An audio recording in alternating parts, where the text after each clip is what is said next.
আসসালামু আলাইকুম ও রহমতুল্লাহি ওয়া বারাকাতুহু। সম্মানিত ভিউয়ার্স, কেমন আছেন আপনারা? আশা করি ভালোই আছেন।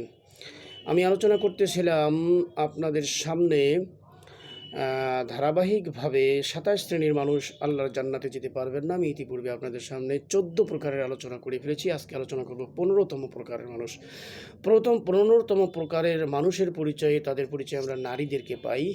ওই সকল নারী, যে সকল নারী অকারণে, বিনা কারণে স্বামীদের কাছ থেকে তালাক চায়, যে আমাকে তালাক দিয়ে দাও, আমি তোমার সঙ্গে সংসার করব না, এই ধরনের কথা বলে অযথা, অন্যথা, বিনা কারণে।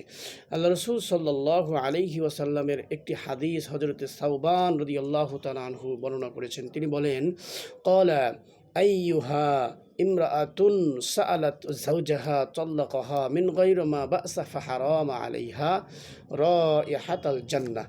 আল্লাহ রসুল সাল্লাল্লাহু আলাইহি ওয়াসাল্লামের এই হাদিসটি তিনি বর্ণনা করে বলেন, যে কোনো নারী কোনো কারণ ছাড়াই স্বামীর নিকট যদি তালাক তলব করে, কোনো কারণ ছাড়াই তালাক তলব করলে, অর্থাৎ যুক্তিসঙ্গত কারণ ছাড়াই তালাক যদি তলব করে, রাসূল সাল্লাল্লাহু আলাইহি সাল্লাম বলেন তার উপর জান্নাতের সুগন্ধি হারাম হয়ে যাবে। সুতরাং অর্থাৎ জান্নাতের সুগন্ধি যেহেতু পাবে না, তার মানে জান্নাতেই হারাম হয়ে যাবে।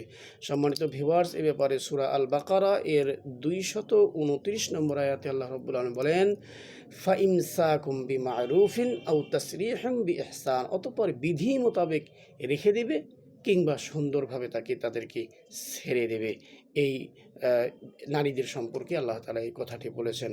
আল্লাহ তাআলা আমাদেরকে, বিশেষ করে আমাদের প্রিয় মা বোনদেরকে এই অকারণে তালাক চাওয়া থেকে, তালাক কামনা করার থেকে বিরত থাকার তৌফিক দান করুন।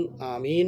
ওয়া আখিরু দাওয়ানা আলহামদুলিল্লাহি রাব্বিল আলামিন। দেখা হবে আগামী ভিডিওতে। আসসালামু আলাইকুম ওয়া রাহমাতুল্লাহ।